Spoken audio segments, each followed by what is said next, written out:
Une fois par semaine, les employés de Sebaders, une ONG de microfinance, viennent récolter l'épargne des habitants d'Agbetiko.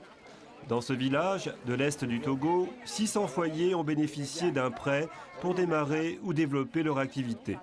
Petit commerce, couture, fabrication d'huile de palme ou de savon. Chacun doit défendre son projet pour obtenir un prêt d'une valeur moyenne de 60 000 francs CFA, soit un peu moins de 100 €, l'équivalent de 2 mois de salaire d'un fonctionnaire dans ce pays.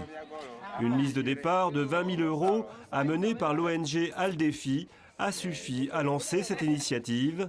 La rigueur dans la gestion du fonds a permis de créer une dizaine d'emplois et de réduire la pauvreté. Avant, on travaillait seulement dans les champs. Maintenant, nous vendons nos produits sur les marchés, parfois jusqu'à la capitale, d'où nous ramenons d'autres marchandises. Nous gagnons plus d'argent, nous pouvons soigner nos enfants et les envoyer à l'école. Le taux d'intérêt des prêts s'élève à 1,5% mensuel, remboursable sur une durée de 4 à 12 mois, alors que les usuriers réclament souvent plus de 10% par mois. Aussi longtemps que les pauvres sont rejetés par le système bancaire, ils ne peuvent briser le cercle de la pauvreté. Leur revenu ne leur permet pas d'épargner, donc de faire des projets et de prendre leur vie en main. Avec le microcrédit, les sommes remboursées sont régulières et infimes. Avec un paiement hebdomadaire, on sait immédiatement qui a des difficultés à honorer sa dette. Il n'y a pas de retard dans les remboursements. Le remboursement est fait à temps et on n'a pas de problème dans le remboursement. Les intérêts sont payés par mois, 1,5% le mois. Donc on ramasse les intérêts et à la fin de 6 mois, on rembourse le tout, le capital. Avec le microcrédit, l'emprunteur explore ses potentialités et prend la mesure de sa créativité.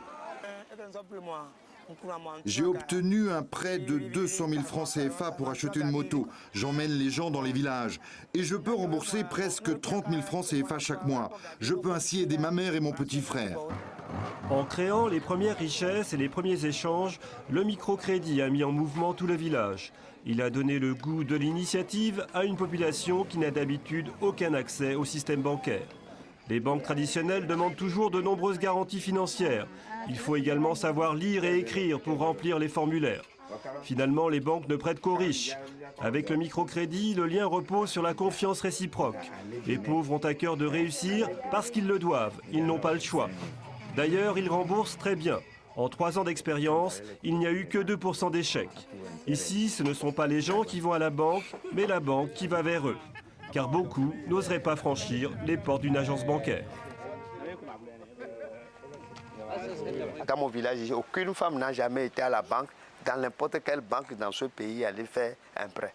À moins que cette dernière est fonctionnaire d'État. Sinon, un paysan aller à la banque prêter, je n'ai jamais vu. Le crédit doit être accepté sur un choix rigoureux et judicieux de l'activité. Il faut favoriser la diversité des projets pour éviter une concurrence trop vive.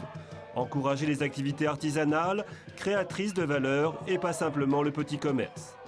Malgré l'amélioration des revenus, le village d'Agbetiko n'a toujours pas d'eau potable ni de centre de santé. Le microcrédit ne peut remplacer l'État et ses obligations. Il ne peut financer les gros projets, routes, barrages, hôpitaux, nécessaires au développement. Mais il a montré son efficacité pour soulager les plus pauvres et les aider dans leurs projets. Les prêts remboursés sont immédiatement réinjectés et proposés à de nouveaux clients dans de nouveaux villages, comme ici à Akplolo, autre village du Togo. 400 familles ont bénéficié d'un ou de plusieurs prêts pour financer leur activité. Au Togo, comme un peu partout dans le monde, le microcrédit est avant tout une affaire de femmes. La faim et la pauvreté les concernent directement. Elles ont à cœur de nourrir et d'éduquer leurs enfants. La plupart des femmes ne sont pas salariées. Donc nous sommes obligés de faire de petits commerces pour aider nos maris à élever les enfants. Donc c'est un moyen de nous dépanner. Lors de son arrivée au Togo, l'ONG Al-Defi a tiré les leçons de l'expérience de la Banque des pauvres lancée par le professeur Mohamed Younous. Le prix Nobel de la paix s'est appuyé au Bangladesh sur les femmes, jugées mieux à même de gérer l'argent et de le rembourser. L'accès à des revenus rend les femmes plus autonomes, même si l'argent va avant tout au bien-être du foyer. Les femmes sont des acteurs privilégiés du développement. Leur esprit de responsabilité et de sérieux font qu'elles remboursent mieux que les hommes. Nous avons constaté qu'au niveau du pays, les femmes sont en sorte les chefs de ménage. Parce qu'à travers de multiples activités économiques que ces femmes mènent, elles dégagent beaucoup de plus-values et contribuent beaucoup plus dans le ménage. C'est pourquoi nous avons pensé avec notre partenaire principal, Aldefi, qu'il faut vraiment sélectionner la majorité des femmes et ainsi on aide davantage les foyers.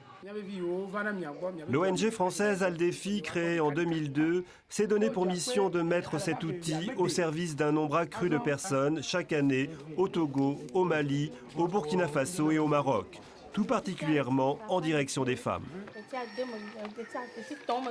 Économiquement et socialement défavorisées, victimes du sous-emploi, les femmes forment la majorité des pauvres. L'accès à des revenus les rend plus autonomes, plus indépendantes. Elles peuvent sortir de leur foyer et faire des projets. Dans certains pays, le crédit aux femmes passe par des associations. Les femmes s'organisent, se donnent des conseils. Souvent, elles sont solidaires si les choses se passent mal. Si une femme n'arrive pas à rembourser, nous lui donnons des conseils pour mieux gérer ou changer d'activité.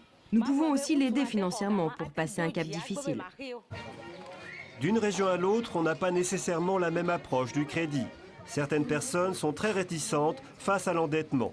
Les populations à la culture commerçante, habituées au négoce, utilisent plus facilement le crédit. D'où la nécessité de bien connaître le terrain et les cultures locales, ce que les grosses institutions bancaires ont bien du mal à faire. D'où leur réticence à s'engager. Mais les choses sont en train de changer. Il suffit d'ouvrir les journaux ou d'allumer les télés pour se rendre compte que depuis sa création, il y a 30 ans, le microcrédit a réussi à convaincre les plus sceptiques. Mohamed Younous, père du microcrédit, reproche souvent aux banques de ne pas savoir travailler avec les plus pauvres. Le prix Nobel de la paix 2006 a toutefois fixé l'objectif d'aider 190 millions de projets dans les 10 années à venir.